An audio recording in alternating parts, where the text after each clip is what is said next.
Grace and peace. I am Pastor Renee Teague, the pastor of Enon United Methodist Church in Studley, Virginia, and I hope that all is well with you today.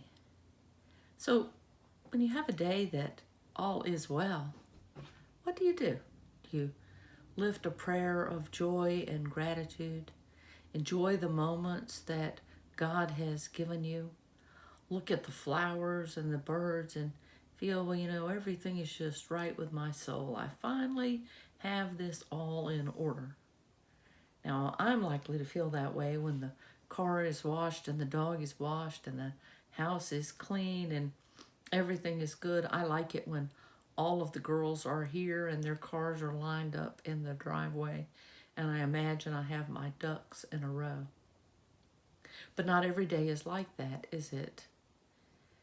In those days, we are still supposed to lift our prayers to God, but here lately, like the last 6 months, we've been hard pressed to find days where all seemed well. And so we started in this pandemic thing, and we prayed and we prayed and we prayed, and it has just kept growing and going and growing and going. And we've seen healthcare workers and elderly people and young people with such future, and we've seen all these things happen, and we haven't seen vaccines, or we thought by now at least, we'd have tests for everyone and we'd know who was sick and who wasn't. I remember when we closed in March, I thought, well, we'd have church by the beginning of April. In fact, I thought the Presbyterian church down the road was ridiculous for having canceled church all the way through May. And here it is, easing on through June. But we have prayed and we've prayed, and all we got really after we prayed and prayed was unjust deaths and abuse and protest across the country and further divisions and further problems and more evidence of economic collapse, and the things that have been done to try to help really weren't the best of things, or it didn't turn out or something. I mean, I don't know from here. I just know that it's not all working.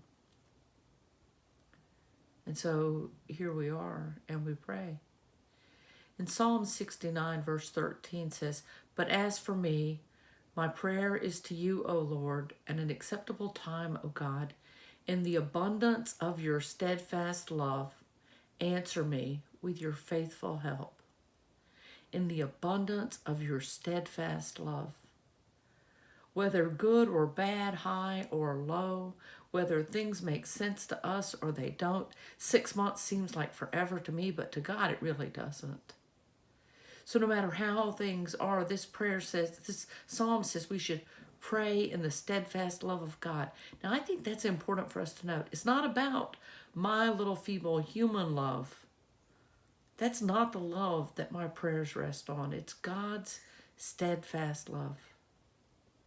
Lift your prayers in God's steadfast love.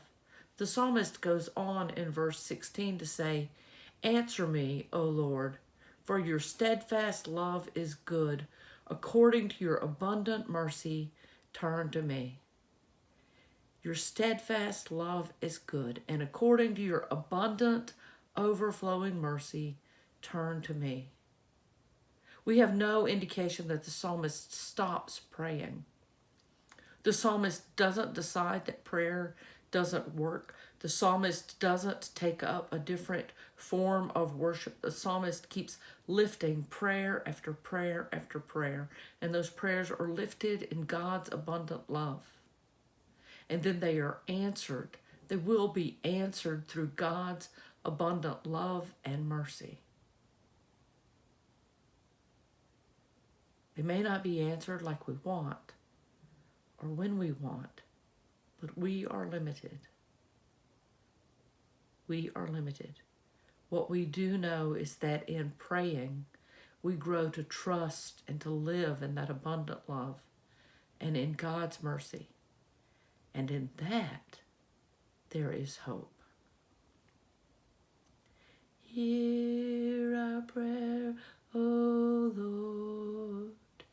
Hear our prayer, O Lord. Incline thine ear to us and grant us us thy peace. Gracious God, we lift our prayers to you. Prayers of joy, prayers of peril, prayers of hope, and prayers of desperation. We pray for our land. We pray for our world.